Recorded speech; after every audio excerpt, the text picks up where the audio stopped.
चलिए अब खबरों का रुख कर लेते हैं। नगर निकाय चुनावों को लेकर कैबिनेट मंत्री गणेश जोशी ने हाथीबड़कला में मसूरी विधानसभा क्षेत्र के अंतर्गत नगर निगम क्षेत्र के वार्ड 9 सालावाला वार्ड से बीजेपी प्रत्याशी भूपेंद्र कठेत के चुनाव कार्यालय का उद्घाटन किया है। इस दौरान कैबिनेट मंत्री गणेश जोशी ने निकाय चुनाव में बीजेपी के पक्ष में वोट डालने की अपील की है। कैबिनेट मंत्री गणेश जोशी ने कहा कि देहरादून नगर निकाय चुनाव में बीजेपी की जीत सुनिश्चित है और बड़े अंतर से बीजेपी इस निकाय चुनाव में जीत दर्ज करेगी। उन्होंने कहा कि डबल इंजन सरकार में विगत वर्षों में हुए अभूतपूर्व विकास कार्यों पर जनता जनार्दन अपना आशीर्वाद रूपी वोट बीजेपी को देगी। उन्होंने कहा कि बीजेपी सबका साथ, सबका विकास, सबका विश्वास और सबका प्रयास नारे के साथ कार्य कर रही है। कैबिनेट मंत्री गणेश जोशी ने कहा कि प्रधानमंत्री मोदी के पद चिन्हों पर प्रदेश के मुख्यमंत्री पुष्कर सिंह धामी राज्य को देश के अग्रणी राज्यों में शामिल करने की दिशा में निरंतर कार्य कर रहे हैं। कैबिनेट मंत्री गणेश जोशी ने भरोसा जताया है कि निश्चित रूप से बीजेपी इस निकाय चुनाव में एक नया रिकॉर्ड दर्ज करेगी।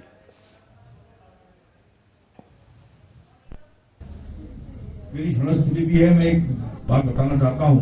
जब हम आंदोलन में थे और पुलिस 3-3 महीने तक वार्ड को ढूंढती थी तो मैं इसी सालावाला में मिस्त्री के घर में रहा करता।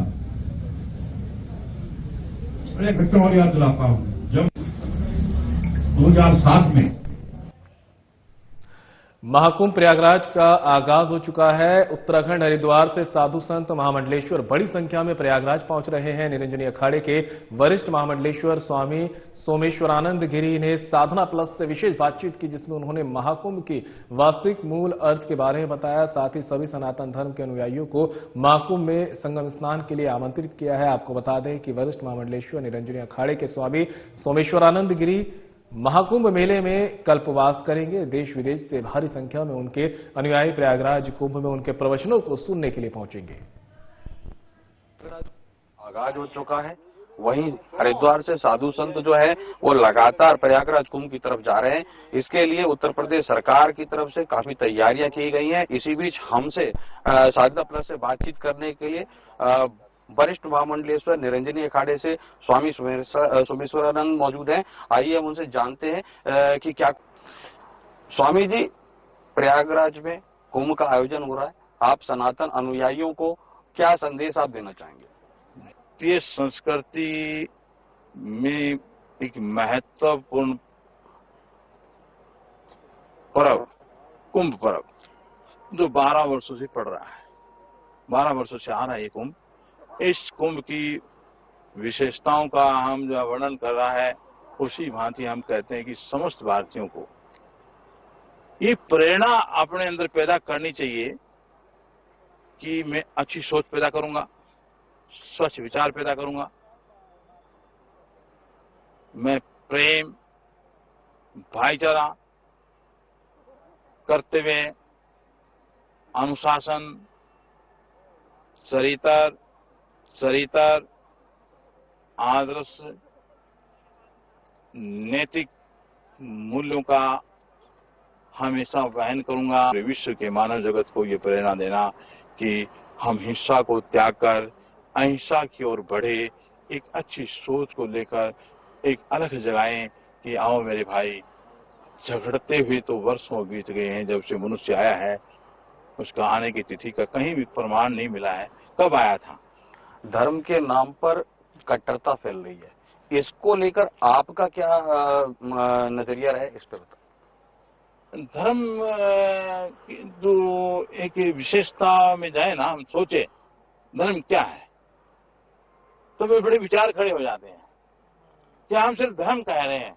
हर धर्म है क्या, हम ये भी जाने ना। धर्म तो सनातन है। बच्चा जन्म लेता है माँ से, माँ की गर्भ से बच्चा जन्म लेता है। जैसे मैं भी जन्मा हूं, तो मेरा जब जन्म हुआ तो क्या था? सनातन था। कोई भी बच्चा माँ के गर्भ से जन्म लेता है, जन्म लेते ही उसका जन्म का उपरांत कोई जाति, कोई धर्म नहीं होता, वो सिर्फ सनातन होता है। ये थे हमारे बीच में वरिष्ठ महामंडलेश्वर प्रदीप सिंह यादव की रिपोर्ट हरिद्वार से। फिलहाल रुकेंगे ब्रेक के लिए, कहीं मत जाइएगा, जल्द होंगे हाजिर।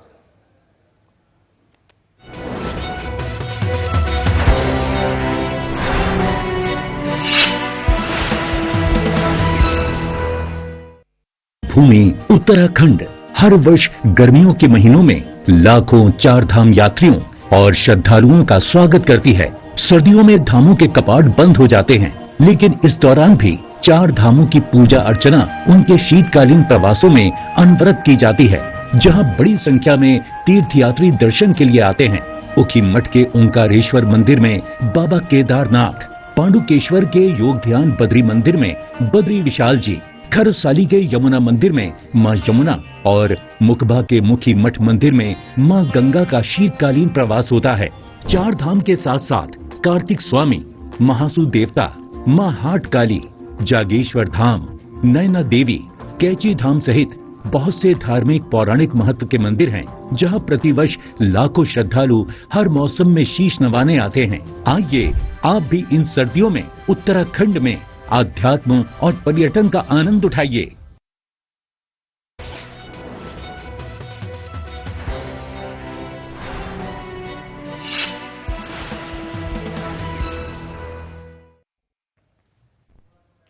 ब्रेक के बाद आप सभी का स्वागत है। बड़ी खबर का रुख कर लेते हैं ऋषिकेश से सामने आ रही, जहां पर अवैध निर्माण पर बड़ी कार्रवाई देखने को मिली है। बड़ी खबर आप तक पहुंचा रहे हैं ऋषिकेश के गंगानगर गणेश विहार गली नंबर 6 में अवैध निर्माण पर हल्ला बोल। गणेश विहार में अवैध निर्माण पर कटा नोटिस के बाद अवैध निर्माण पर एमडीडीए की बड़ी कार्रवाई का संकेत। अवैध निर्माण पर सीएम हेल्पलाइन में शिकायत के बाद एई शशांक अलर्ट मोड पर। कई अवैध निर्माणों पर चल सकता है पीला पंजा। अवैध निर्माणों पर एमडीडीए के नियमों का खुला उल्लंघन। अवैध निर्माणों पर कार्रवाई नहीं तो एमडीडीए का अस्तित्व खत्म। अवैध निर्माण वाले जल्द नहीं सुधरे तो होगी बड़ी कार्रवाई, कहना है शशांक का।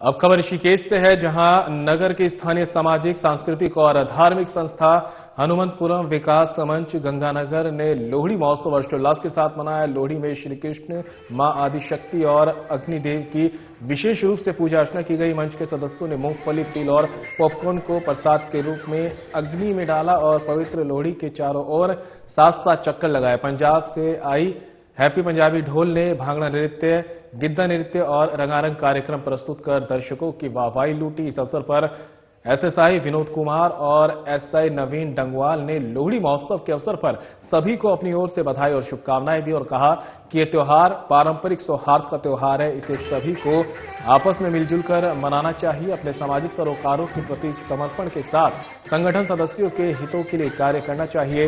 मंच के अध्यक्ष के सचदेवा ने धर्महित में त्याग हुआ समर्पण को सर्वोपरि बताया। उन्होंने कहा कि एकता और समरसता संगठन का मूल मंत्र है।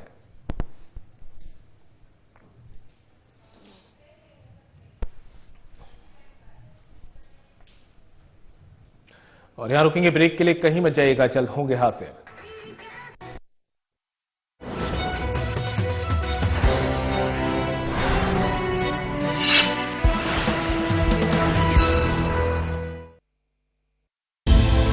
विंटर टूरिज्म का बेहतरीन केंद्र है उत्तराखंड। जहां नजर उठाएं प्राकृतिक सौंदर्य ही पाएं। परिवार के साथ शांति की तलाश हो या चाहिए दोस्तों के साथ थोड़ा थ्रिल, सब कुछ मिलेगा यहाँ। आइए Uttarakhand. Eco tourism, wildlife tourism, adventure tourism, हर तरह के विकल्प है मौजूद। जंगलों में लीजिए ट्रैकिंग का मजा, बर्फ से ढकी वादियों में स्कीइंग का लुत्फ, खूबसूरत रास्तों पर माउंटेन बाइकिंग, खुले आकाश में पैराग्लाइडिंग और रॉक क्लाइंबिंग का अपना है रोमांच। मशहूर टूरिस्ट स्पॉट्स के साथ साथ प्रकृति की गोद में बसे हजारों होम स्टे में मिलता है स्थानीय संस्कृति और पारंपरिक जीवन शैली से रूबरू होने का मौका।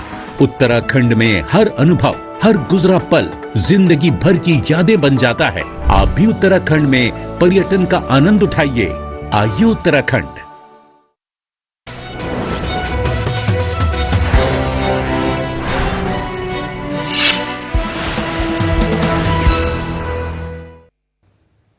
ब्रेक के बाद आप सभी का एक बार फिर से स्वागत है। बड़ी खबर का रुख कर लेते हैं। ऋषिकेश से सामने आ रही है युवक का हाई वोल्टेज ड्रामा देखने को मिला है। बड़ी खबर आप तक पहुंचा रहे हैं ऋषिकेश से, जहां पर श्यामपुर में पेट्रोल की बोतल लेकर मोबाइल टावर पर चढ़ा युवक। सूचना मिलते ही पुलिस प्रशासन के हाथ पैर फूले। पुलिस और फायर ब्रिगेड की टीम घटनास्थल पर पहुंची। पुलिस प्रशासन युवक को नीचे उतारने का कर रहा प्रयास। श्यामपुर के पेट्रोल पंप पर टायर पंचर का काम करता था युवक। पेट्रोल पंप बिकने के बाद टायर पंचर की दुकान हुई बंद। टायर पंचर की दुकान खोलने के लिए स्थान उपलब्ध कराने की युवक कर रहा मांग। पुलिस पेट्रोल पंप के नए मालिक से कर रही संपर्क। कोतवाली के एसएसआई विनोद कुमार लगातार युवक को समझाने का कर रहे हैं प्रयास।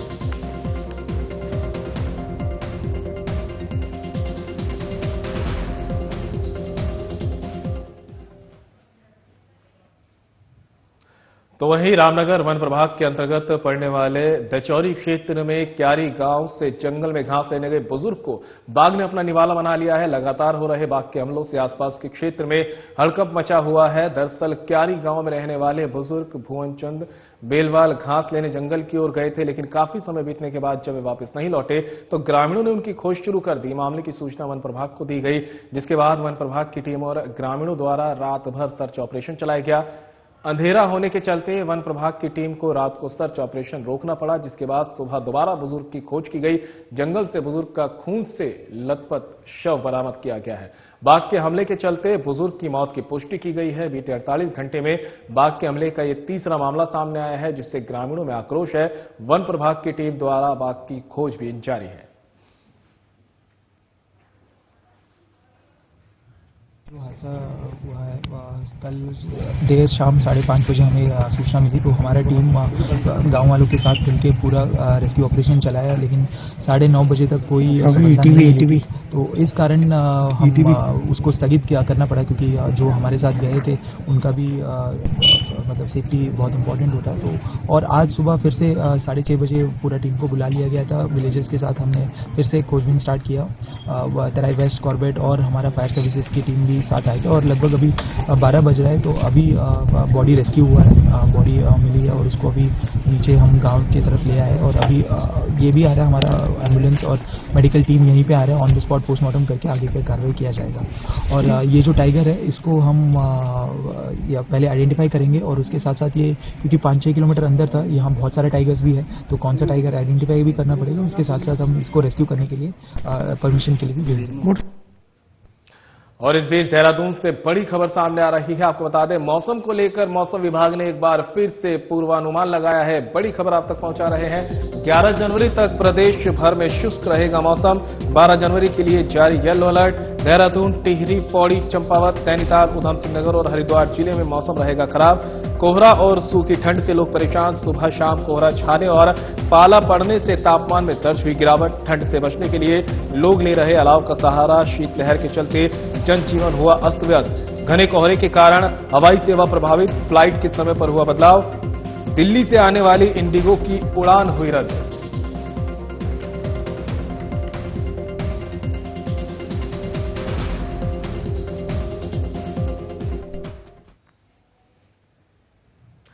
तो वहां गुंडे करने वालों के खिलाफ दून पुलिस लगातार कार्रवाई कर रही है। 3 युवकों द्वारा एक व्यक्ति के साथ मारपीट वाली वीडियो सोशल मीडिया पर काफी वायरल हुई।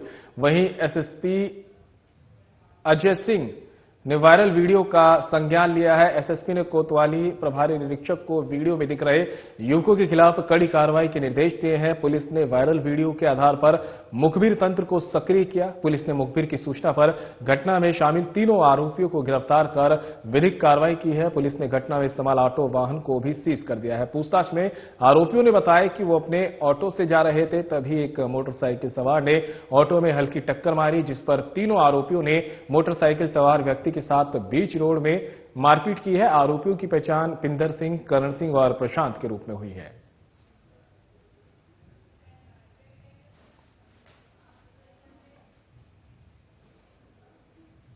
और यार रुकेंगे ब्रेक के लिए, जल्द होंगे हाजिर।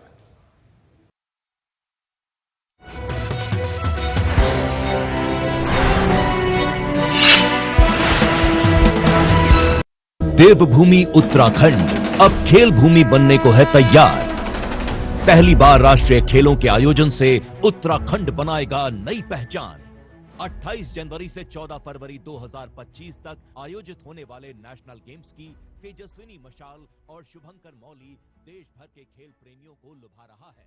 इस ऐतिहासिक अवसर को सफल बनाने के लिए राज्य में खेलों का बेहतरीन इंफ्रास्ट्रक्चर तैयार किया गया है।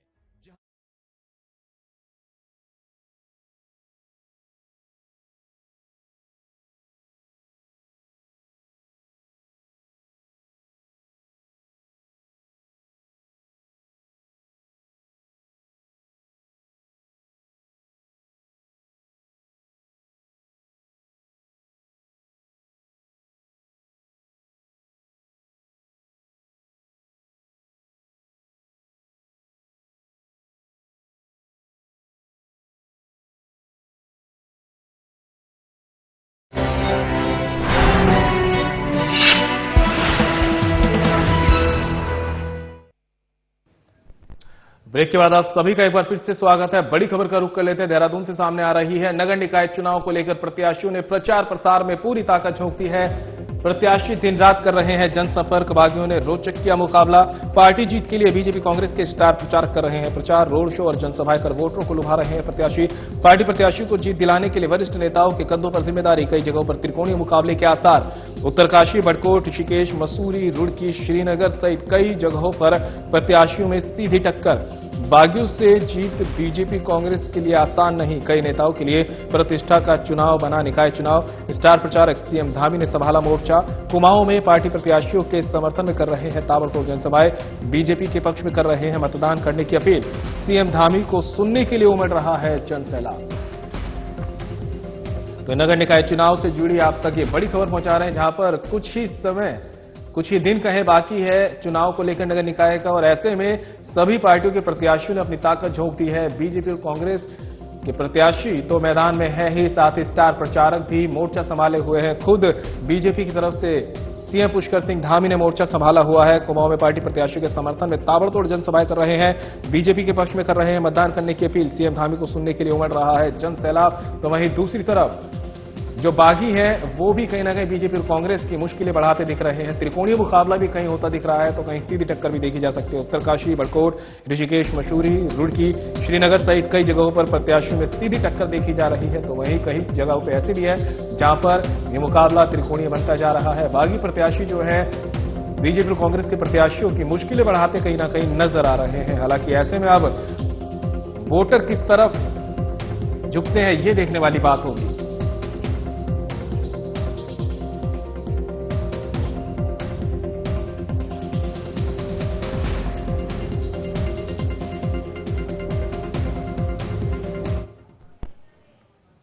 खबर पर ज्यादा जानकारी के लिए हमारे सहयोगी दीपक नारंग और धर्मेंद्र हमारे साथ जुड़ गए हैं। दीपक, सबसे पहला सवाल आपसे ही लेना चाहेंगे कि जिस तरह से अब समय कम बचा है नगर निकाय चुनाव को लेकर, और ऐसे में सरगर्मियां तेज बढ़ती जा रही है, राजनीतिक जो गलियारा है वो पूरी तरह से गर्म है।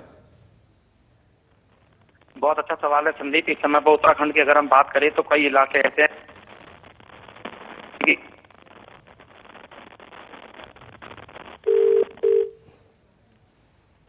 हेलो, चलिए दीपक, आपके पास फिर से आएंगे, संपर्क करेंगे आपसे। तब तक धर्मेंद्र, आपसे जानना चाहेंगे कि किस तरह का माहौल चुनाव को लेकर देखने को मिल रहा है।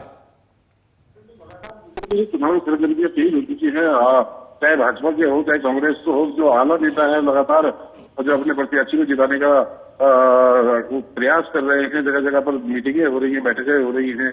देर रात तक मीटिंगों का दौर जारी है। और जो बागी प्रत्याशी उनको भी मनाने का प्रयास किया जा रहा है कि किसी तरीके से जो बागी हैं वो भी उनकी पार्टी से फिर से एक बार जुट जाए। उनको पद का लालच भी दिया जा रहा है कि आने वाले समय में आपको पार्टी से कोई दायित्व दिया जाएगा। उसके बावजूद भी जो है चुनावी माहौल काफी गर्म है। लगातार चुनाव प्रचार तेज हो चुका है। चुनाव प्रचार एक तरह से कहा जाए कि चरम पर इस समय जो है चुनाव प्रचार है। जो आला नेता हैं वो लगातार प्रत्याशियों के संपर्क कर रहे हैं। और स्टार प्रचारकों की जहां तक बात की जाए तो लगातार मुख्यमंत्री जो है स्टार प्रचारक के रूप में नगर निकाय चुनाव में बढ़ चढ़कर भागीदारी कर रहे हैं और अपने प्रत्याशी को विजयी बनाने का प्रयास कर रहे हैं। उनको आह्वान कर रहे हैं जनता से कि किस तरीके से भारतीय जनता पार्टी ने जो है जो विकास की जो एक गति को बढ़ाया है। और आप जो निकाय चुनाव है इसमें जो भाजपा का साथ दे, ताकि जो निकाय हैं उनमें भी जो है विकास की लहर एक बार फिर से आगे बढ़ सके। और जो जहां तक बात की जाए कांग्रेस पार्टी की, तो कांग्रेस पार्टी के भी जो सत्तावर नेता हैं वो भी लगातार संपर्क में है। जो प्रत्याशी हैं उनके संपर्क में है और लगातार जो है क्षेत्र भ्रमण हो रहा है। आज भी जो है यहाँ मसूरी की बात करें तो जो कांग्रेस के जो प्रदेश महामंत्री हैं वो भी यहाँ आए हैं। उन्होंने भी जनता के बीच गए हैं, जनता की टोली है, प्रत्याशियों के साथ वार्ता की है। किस तरीके से चुनाव जीता जाए इसको लेकर भी जो है लगातार मंथन चल रहा है। राजनीतिक गलियारे जो है गर्म है। और इस समय जो है बात की जाए तो सवाल सब जो मेंबर के जो चुनाव लड़ रहे हैं तो चाहे भारतीय जनता पार्टी से, चाहे कांग्रेस से, चाहे बीजेपी हो, लगातार क्षेत्र में जो है अपनी सरगर्मियां बढ़ाए हुए हैं। चुनावी माहौल बहुत तेजी से जो है आगे बढ़ रहा है। और जिस तरीके से ये जो पहला चरण है चुनाव का, उसका जो दूसरा चरण होगा उसमें तो जो है सभी अपनी जो राजनीतिक दल होता है निर्दलीय प्रत्याशी को सारे के सारे अपनी ताकत झोंक देंगे जिस तरीके से चुनाव मैदान में जो इस तरह सरगर्मियां चल रही है। जी बिल्कुल धर्मेंद्र, देखा जाए तो सभी सीटें एक तरह से अहम है सभी पार्टियों के लिए, चाहे बीजेपी की बात करें, चाहे कांग्रेस की बात करें, चाहे कोई भी उम्मीदवार हो। लेकिन अगर बात करें प्रदेश की, उत्तराखंड की और साथ ही मसूरी की, तो ऐसी कौन सी सीट है जो पूरी तरह से हॉट रहने वाली है? बिल्कुल, जो प्रदेश को सीट है वो काफी हॉट सीट मानी जा रही है और अध्यक्ष पद पर जो है कांग्रेस और भारतीय जनता पार्टी तो है, लेकिन निर्दलीय प्रत्याशी है, इनमें भी जो है कम से खड़ी हुई है। और एक निर्दलीय प्रत्याशी है जो मोहन चौहान में जो अध्यक्ष रह चुके हैं, उन्होंने प्रत्याशी जो है घोषित किया है।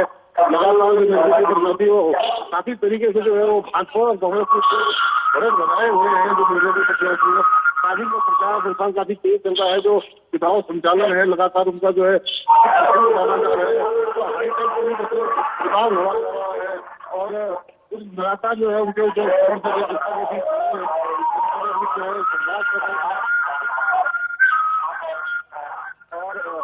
बताना चाहूंगा। धर्मेंद्र, आपके पास एक बार फिर से आएंगे। दीपक हमारे साथ फिर से जुड़ गए हैं। दीपक, आपके पास आना चाहूंगा, किस तरह का राजनीतिक माहौल देखने को मिल रहा है? गलियारे में क्या कुछ राजनीतिक हलचल देखने को मिल रही है? क्योंकि अब बात करें तो खुद दिग्गजों ने मोर्चा संभाला हुआ है। सीएम पुष्कर सिंह धामी खुद बीजेपी के उम्मीदवारों के प्रचार में जुटे हैं। बिल्कुल संदीप, इस समय पे अगर राजनीतिक गलियारों की बात करें तो प्रचार प्रसार इस समय बहुत जोर शोर पर दिखाई दे रहा है, क्योंकि 23 जनवरी को यहाँ पर वोटिंग होनी है और आज 10 तारीख है। इस हिसाब से देखा जाए तो केवल 12 दिन ही बीच में बचे हैं और प्रचार प्रसार के लिए जो है वो केवल 10 दिन बाकी बचे हैं। और इन 10 दिनों के अंदर जितने भी राष्ट्रीय दल हैं, जो जिनके प्रत्याशी चुनाव मैदान में है या जो निर्दलीय प्रत्याशी चुनाव मैदान में अपनी किस्मत आजमा रहे हैं कुर्सी जीतने के लिए, वो कड़ा अपना कदम उठा रहे हैं। हर तरीके से प्रचार प्रसार, सामदाम दंडे सब अपना रहे हैं कि किसी भी प्रकार से मतदाताओं को वो लुभा करके अपनी ओर आकर्षित कर सके और किसी भी तरीके से वो छोटी सरकार की सत्ता की जो चाबी है वो हासिल कर सके। जगह जगह जो है भारतीय जनता पार्टी के, कांग्रेस के और निर्दलीय प्रत्याशियों के बैनर जो है वो जगह जो है अटे पड़े हैं। यहाँ पर एक तरीके से देखा जाए तो जो आसमान खुला नजर आता था, वहाँ कहीं ना कहीं जो है बैनर और होर्डिंग्स का जो है वो अतिक्रमण नजर आ रहा है। हालांकि इसमें कुछ परमिशन लेकर के लगाए गए हैं, कुछ इसी प्रकार से है और कई जगह मंत्री जो है वो अपना मोर्चा संभाल रखे हैं, क्योंकि इस समय सरकार की जो साख है वो दांव पर लगी हुई है। क्योंकि भाजपा के लिए ये एक बहुत बड़ी हमेशा चुनौती रहती है कि जिसकी सत्ता में सरकार होती है उसके लिए अपनी छोटी सरकार को बचाना बहुत मुश्किल होता है। और इस समय निकाय चुनाव में जिस प्रकार से भाजपा ने ताबड़तोड़ अपने प्रचार प्रसार किए हैं और अपने प्रत्याशियों को जिताने के लिए कदम उठाया है, वो कहीं ना कहीं अपने आप में एक माहौल बनता हुआ इस समय से राजनीतिक दिखाई दे रहा है। कांग्रेस जहां सरकार पे जो है आरोप प्रत्यारोप लगाने का काम करके जो है जनता को अपनी ओर आकर्षित करने का काम कर रही है, वहीं सरकार की जो नुमाइंदे हैं। जानकारी के लिए आपका बहुत बहुत शुक्रिया। धर्मेंद्र, आपका भी तमाम जानकारी के लिए बहुत बहुत शुक्रिया। और फिलहाल इस बुलेटिन में मेरे साथ इतना ही। दीजिए इजाजत, नमस्कार।